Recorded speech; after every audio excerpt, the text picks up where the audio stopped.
It's Wednesday at 11, so you know what that means. It's time for tea and talk. Oh, what's that? Bitch, please. Hello, and welcome to Tea and Talk, the podcast where I get to do two things I'm particularly passionate about. Drink some tea and just talk a lot. On today's episode, I'll be talking about how busy I've been recently, discussing which hot drink I'm having today, and talking about an alternative universe where the pandemic could have happened 10 years ago, and how different things would have been. Hello, hi, and welcome to episode 7 of Tea and Talk. So, I've got a few things that I need to confess. First of all, this is being recorded at 8:04 Tuesday evening, so this is the most last minute I have ever done one of these podcasts, but I'll see how this goes. Secondly, this was not my original plan for this week. My original plan was to record with my mum, which I will be doing at some point. However, because we've both just been very, very busy recently, I decided that to be honest, for my own sake, that I would record by myself this week and delay hers for next week. The reason I've been so busy is because my job is full-time, so it's difficult for me to record the podcast on a weekday. That's why it's so unusual for me to record this, in the evening, but here we are. So I normally reserve podcast recording for Sundays.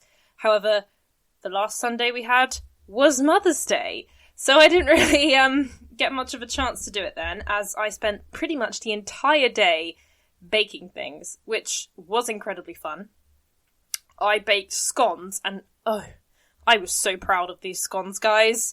They were delicious and fluffy, and we ate them warm, and it was so nice. I also made jam, which I was incredibly proud of, because it's actually quite easy to make jam. As long as, if you get jam sugar, which I always do, it's really, really easy. You just squash the strawberries or whatever fruit, start to heat them up, then add in the jam sugar until it's dissolved, and then bring it to the boil. The most important thing when making jam is to make sure that the jars are sterilised, and that was something that I struggled with last time, actually.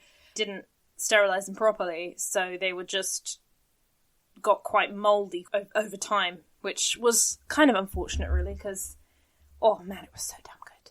I attempted to make clotted cream, which I had successfully done before, but the problem with that was that I didn't have enough time. Clotted cream thrives off low temperatures and a long period of time, so you heat the oven at sort of 85 degrees and then just leave it for 8 hours, and I did not have 8 hours to do that. So that was not successful, but it was fine, and it was still so good. I could weep at that afternoon tea. I also made some Slimming World cheesecakes that were like raspberry and citrus, and I made these bite things which didn't rise as much as they were supposed to, but they were covered in berries and very, very nice. And I also made some egg custard tarts, but they didn't actually have any pastry, so they were just egg custard on its own. To be honest, I'm not too keen on, Slimming World egg recipes, recipes that are, big on egg, because they just taste of egg. And, yeah, I get it, obviously, it's because there's loads of egg in it, but, I don't like the taste of egg in sweet things. Egg, to me, is a very savoury food. Obviously, it has a purpose in sweet food, but, yeah, I'm much more of a fan of egg in a savoury sense, in terms of taste, anyway. On a more serious note, this week has obviously been quite difficult for a lot of people due to the tragic passing of Sarah Everand. I say passing, I mean murder. Let's be completely honest. I just wanted to talk about this for a short amount of time, because basically I just wanted to say that if anyone does want someone to talk to, I'm here. You can drop me a message anytime. And I think it's important for this to change the way that we treat women in general. I think that it needs to be less about men needing to protect women, or women needing to protect themselves, and more about men making it clear that they are not threats. And that's the way I see it. So yeah, I'm very much wanted to make that clear. Anyway, I think that's about it for the little introduction. In terms of what I've been doing in my spare time, I have been watching Brooklyn Nine-Nine all over again. I love that show more than you can imagine, and it's one of my favourite shows, and I'm sad that the next season's going to be the last, but I know that they're going to get quite... Skip to 10 seconds along if you don't want to hear any spoilers, but I've heard that Brooklyn Nine-Nine will cover the pandemic and also Black Lives Matter, which are two very important subjects, so I'm very happy that they're delving into those. Now let's move on to which hot drink I've got this week. Place your bets now, kiddos. What hot drink am I having today? I'll wait 3 seconds for you to put your money down. I'm having a hot chocolate! It's my first time having a hot chocolate on the podcast, which is quite surprising because it's one of my favourite drinks, but as I spoke in last week's podcast, it can be seen as more of a treat drink, so I suppose it's fair enough that I hadn't really touched it yet on here. This hot chocolate is one where you have like actual melted chocolate in it, and you put it in hot milk. Not gonna lie though, it's got a bit shit. It's quite lumpy, and it's dark chocolate, so it's not going to taste super duper creamy. But yeah, the consistency is just, it ain't what it's meant to be, kiddos. I should have just had a decaf tea, but here we are. Bits. Okay, that sounded really gross. I'm so sorry, everybody. I've been having a lot more tea this week. I think it's because I'm working a lot more. It's kind of a drink that works well with an office kind of job, I suppose. Like, it'll just get to like mid-afternoon and I'll be like, I fancy a decaf tea right now. I'm gonna go make one for myself.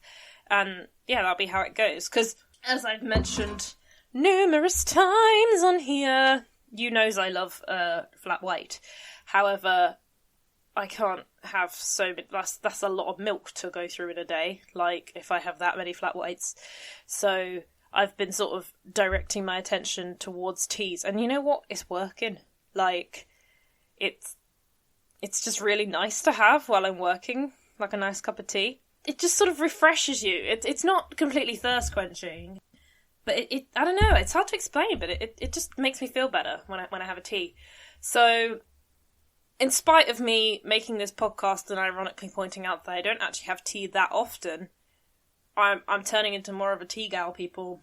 It's happening. The conversion is happening. So, yeah.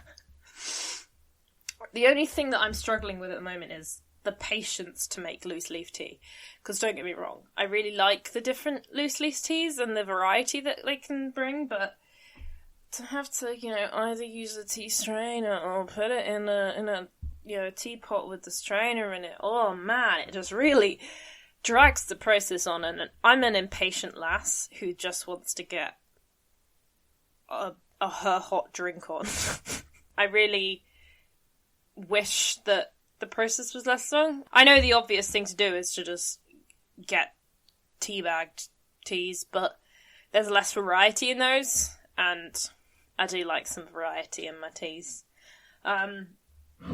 This is the first hot chocolate that I've had in a long time, actually. The thing is, as I've mentioned before, we've got a lot of hot chocolates here, as well as everything else. This one, as I said, is like proper, with the little pellets that you melt into the milk, but we've also got some powdered ones from France, which, as I mentioned on the podcast with my dad, is like a morning drink that you put in with Nutella on toast or Nutella on baguette, and it's so very nice, and I really wish I could go back to France and have that. We also have some options hot chocolate, which is low calorie, so to be honest, I should probably be having those more often to help with my issues, but here I am, treating myself for absolutely no reason, because nothing special has happened this week. Last week, I reached 100 downloads on the podcast, but, been there, done that, I'm already at 100. Why am I treating myself with a nice hot chocolate? Self-care, that's why. Anyway, I know this podcast will be shorter than other ones, because now it's time to move on to the final segment, where we're going to talk about an alternative universe where the pandemic had happened a few years earlier. Oh, what's that? Bitch, please. So, this bit is just gonna be a little bit of a mind flow, where I think about how the pandemic could have been if it had happened, say, 10 or 20 years ago. My first thought is that it would have been far more difficult technology-wise. We're fortunate enough now to have programs such as Zoom and Microsoft Teams that mean that communicating remotely with colleagues or with friends is possible, even though, yes, it can be said that it is not the same as face-to-face contact. There's very much this idea that it feels at least a little bit like how things were before. 10 years ago, Zoom did not exist. I don't think Microsoft Teams existed. I think the best option we had 10 years ago was Skype. And it was not the most reliable thing. I think it broke quite often. So that is one thing that occurs to me, that in terms of general communication, it would have been far more difficult. Especially because, think about how far Wi-Fi has come since then. Like, Wi-Fi, we complain about having bad Wi-Fi now, but 10 years ago, people were sort of only just getting used to having wireless internet, which is crazy.